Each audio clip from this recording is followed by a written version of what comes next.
2 Chronicles chapter 9. And when the queen of Sheba heard of the fame of Solomon, she came to prove Solomon with hard questions at Jerusalem, with a very great company, and camels that bear spices, and gold in abundance, and precious stones. And when she was come to Solomon, she communed with him of all that was in her heart. And Solomon told her all her questions, and there was nothing hid from Solomon, which he told her not. And when the queen of Sheba had seen the wisdom of Solomon, and the house that he had built, and the meat of his table, and the setting of his servants, and the attendance of his ministers, and their apparel, his cupbearers also, and their apparel, and his ascent by which he went up into the house of the Lord, there was no more spirit in her. And she said to the king, It was a true report which I heard in mine own land of thine acts and of thy wisdom. Howbeit I believed not their words, until I came and mine eyes had seen it. And behold, the one half of the greatness of thy wisdom was not told me, for thou exceedest the fame that I heard. Happy are thy men, and happy are these thy servants, which stand continually before thee, and hear thy wisdom. Blessed be the Lord thy God, which delighted in thee to set thee on his throne, to be king of for the Lord thy God, because thy God loved Israel, to establish them forever. Therefore made he thee king over them, to do judgment and justice. And he gave the king 120 talents of gold, and of spices great abundance, and precious stones. Neither was there any such spice as the queen of Sheba gave King Solomon. And the servants also of Hiram, and the servants of Solomon, which brought gold from Ophir, brought algum trees and precious stones. And the king made of the algum trees terraces to the house of the Lord, and to the king's palace, and harps and psalteries for singers. And there was none such had been seen in the land of Judah.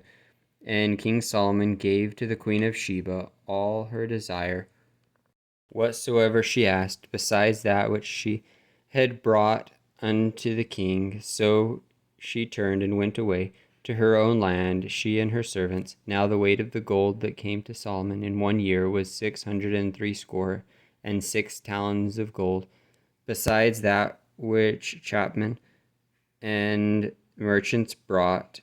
And all the kings of Arabia and governors of the country brought gold and silver to Solomon.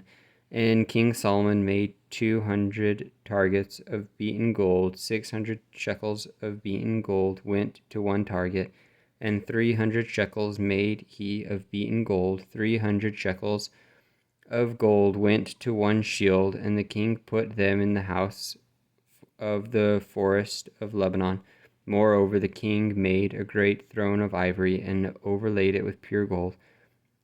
And there were 6 steps to the throne, with a footstool of gold, which were fastened to the throne, and stays on each side of the sitting place, and 2 lions standing by the stays. And 12 lions stood there on the one side and on the other upon the 6 steps. There was not the like made in any kingdom. And all the drinking vessels of King Solomon were of gold, and all the vessels of the house of the forest of Lebanon were of pure gold. None were of silver. It was not anything accounted of in the days of Solomon, for the king's ships went from Tarshish with the servants of Hiram. Every 3 years once came the ships of Tarshish, bringing gold and silver, ivory and apes and peacocks. And King Solomon passed all the kings of the earth in riches and wisdom. And all the kings of the earth sought the presence of Solomon, to hear his wisdom that God had put in his heart. And they brought every man his present, vessels of silver and vessels of gold, and raiment, harness and spices, horses and mules, and rate year by year.